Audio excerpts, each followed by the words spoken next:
हरे कृष्ण। आप सभी को आषाढ़ पूर्णिमा की हार्दिक शुभकामनाएं। आप सभी के जीवन में भगवान विष्णु और माता लक्ष्मी की कृपा सदैव बनी रहे।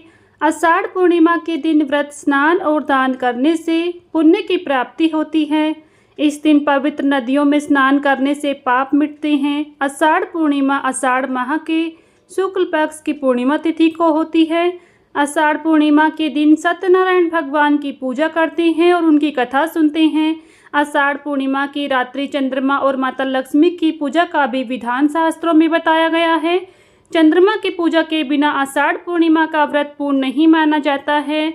आज के इस वीडियो में आप सभी सुनेंगे आषाढ़ पूर्णिमा की व्रत कथा। आप सभी श्रोतागण इस व्रत कथा को प्रेम पूर्वक और श्रद्धा भाव से सुने।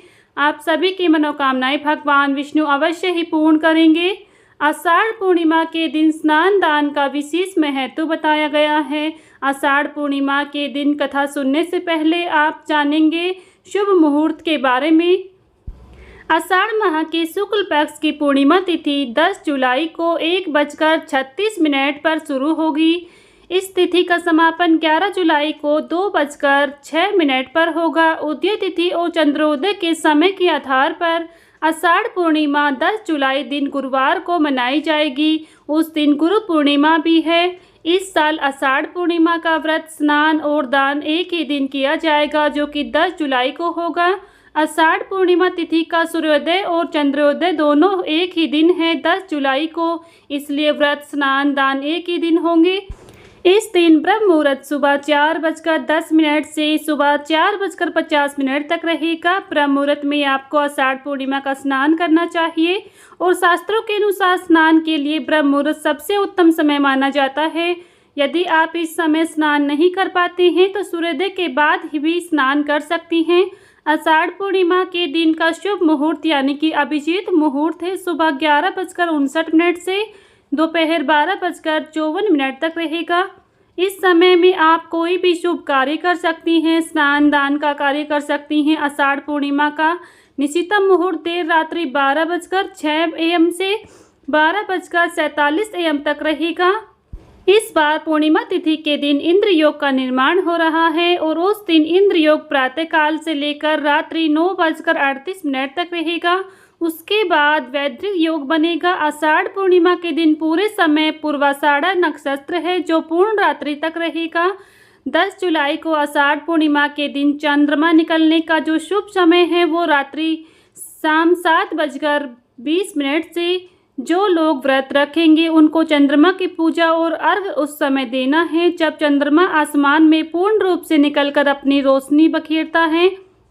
आषाढ़ पूर्णिमा के दिन भद्रा का साया भी है, लेकिन यह पाताल लोक में है। उस दिन भद्रा सुबह 5:31 पर लगेगी, जो दोपहर 1:55 तक रहेगी। पाताल लोक की भद्रा का अशुभ प्रभाव नहीं होता है, इसमें आप पूजा पाठ कर सकते हैं।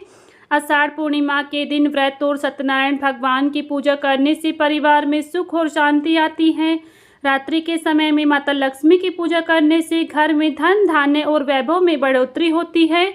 वहीं पर इस दिन चंद्रमा की पूजा करने से सुख समृद्धि बढ़ती है, साथ ही कुंडली का चंद्र दोष भी दूर हो जाता है। आषाढ़ पूर्णिमा के दिन गुरु पूर्णिमा भी मनाई जाती है। उस दिन वेदव्यास जी का जन्म हुआ था, इसलिए आषाढ़ पूर्णिमा को व्यास पूर्णिमा के नाम से भी जाना जाता है। उस दिन व्यास पूजा करती हैं। आषाढ़ पूर्णिमा के दिन कोकिला व्रत रखती हैं और गौरी व्रत का समापन होता है।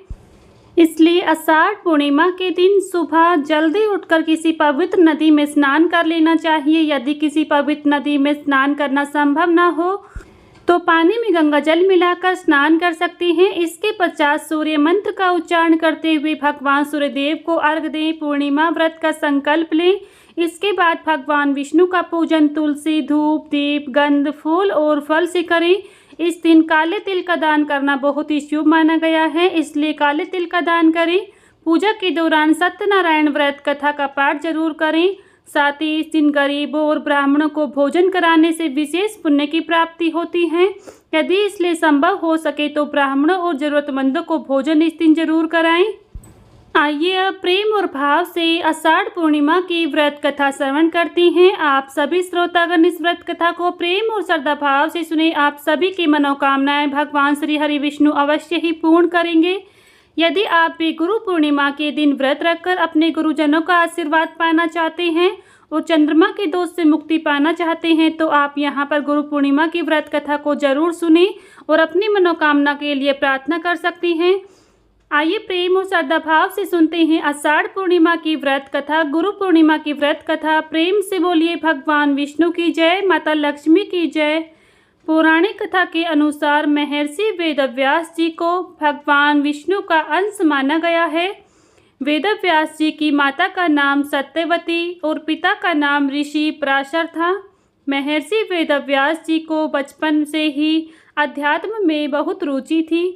एक बार उन्होंने अपने माता पिता से प्रभु के दर्शन करने की इच्छा प्रकट की और वन में तपस्या करने की अनुमति मांगी। वेदव्यास जी की इस बात को सुनकर उनकी माता ने उन्हें वन जाने को मना कर दिया। माँ की इस बात को सुनकर वेदव्यास जी वन जाने की हठ करने लगे, लेकिन वेदव्यास जी के हठ करने की वजह से माता सत्यवती को उन्हें वन जाने की आज्ञा देनी पड़ी। जब वेदव्यास जी वन की ओर जा रहे थे तब उनकी माता ने उनसे कहा कि जब तुम्हें अपने घर की याद आए तो तुम वापस आ जाना। माता के इस वचन को सुनकर वेदव्यास जी वन की ओर चल दिए।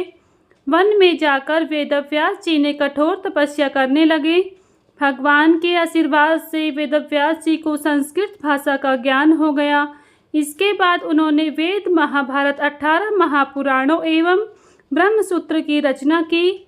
लोगों को वेदों का ज्ञान देने की वजह से आज भी इन्हें गुरु पूर्णिमा के दिन प्रथम गुरु के रूप में याद किया जाता है।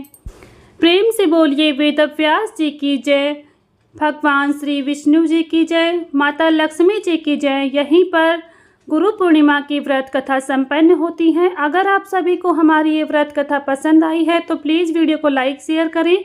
चैनल पर अगर नए हैं तो प्लीज़ चैनल को सब्सक्राइब करना ना भूलें। बेल आइकन को प्रेस कर लें जिससे आप सभी को हिंदू धर्म से जुड़े सभी व्रत त्योहारों की वीडियोज़ देखने को मिलेंगी। तब तक के लिए सभी को राधे राधे, जय श्री कृष्णा।